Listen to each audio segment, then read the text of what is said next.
Hello বন্ধুরা, আপনারা সবাই কেমন আছেন? আশা করি ভালো আছেন। বন্ধুরা, আজ আমি বেগুন আর টমেটোর একটা ভর্তা করে দেখাবো। এটা খুব ইজি রেসিপি, একবার দেখলেই বানানো সহজ আর খেতে দুর্দান্ত লাগে। তো এখানে আমি একটা বড় সাইজের বেগুন ভালো করে কেটে ধুয়ে গোল গোল করে কেটে নিয়েছি। আর একটা প্যানের মধ্যে তেল দিয়ে হালকা হালকা করে আমি ভেজে নিয়েছি। আর ওতে ৪-৫ কোয়া রসুনও দিয়ে দিয়েছিলাম। আর ওই প্যানের ভিতরে আমি গোল গোল করে টমেটোগুলো কেটে নিয়েছি, কিন্তু লাল লাল দেশি টমেটো। আর ওপরেও আমি লবণ ছড়িয়ে দিয়েছি। আর অল্প একটু পানি দিয়ে এটা আমি সিদ্ধ করে নেব, মানে পানিটাও শুকিয়ে যাবে আর আমার টমেটোটাও সিদ্ধ হয়ে যাবে।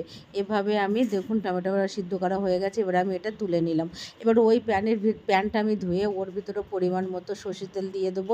তোমরা চাইলে সাদা তেলেও রান্না করতে পারো, কিন্তু ভর্তাটাই বেশি সর্ষের তেলে ভালো হয়। এবার ওতে পরিমাণ মতো আমি জিরে দিয়ে দেবো।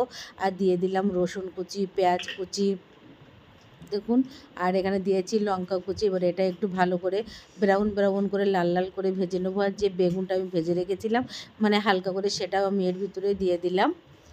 দেখুন, এটা আমি একটু খুন্তির সাহায্যে একটু নাড়িয়ে নাড়িয়ে নিচ্ছি, যেন মানে শক্তটা না থাকে, যে খোলাগুলো থেকে যায় সেইগুলো যেন না থাকে, একদম মিহি হয়ে যাবে।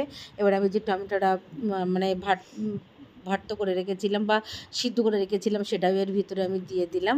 দিয়ে একটু ভালো করে নাড়িয়ে নেবো। এর ভিতরে কিন্তু আমি লবণ দিচ্ছি না বা শুকনো লঙ্কার গুঁড়ো ইউজ করছি না, কারণ এটা আমার মেয়ে খাবে বা আমরা খাবো সবাই। একটু ঝালটা কম, এখানে কাঁচা লঙ্কার ঝাল দিয়েই করা হয়েছে। আর এখানে আমি একটু দিয়ে দিলাম গোলমরিচের গুঁড়ো। গোলমরিচের গুঁড়োটা দিলে কি ঝালটাও হয়ে যায় আর কোনো প্রবলেমও হয় না। আর এখানে এক মুঠি ধনিয়া পাতা কুচি।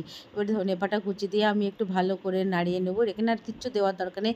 সিম্পল রেসিপি, যে এসে কেউ বানাতে পারবে। আর একবার বানিয়ে হচ্ছে তোমরা রুটি বা গরম ভাতের সঙ্গে খেয়ে দেখো, খুব সুন্দর লাগবে। প্লিজ বন্ধুরা ট্রাই করে সাবস্ক্রাইব করে, আর উপর থেকে একটু লেবুর রস দিয়ে নাড়িয়ে নিলাম। Thank you so much.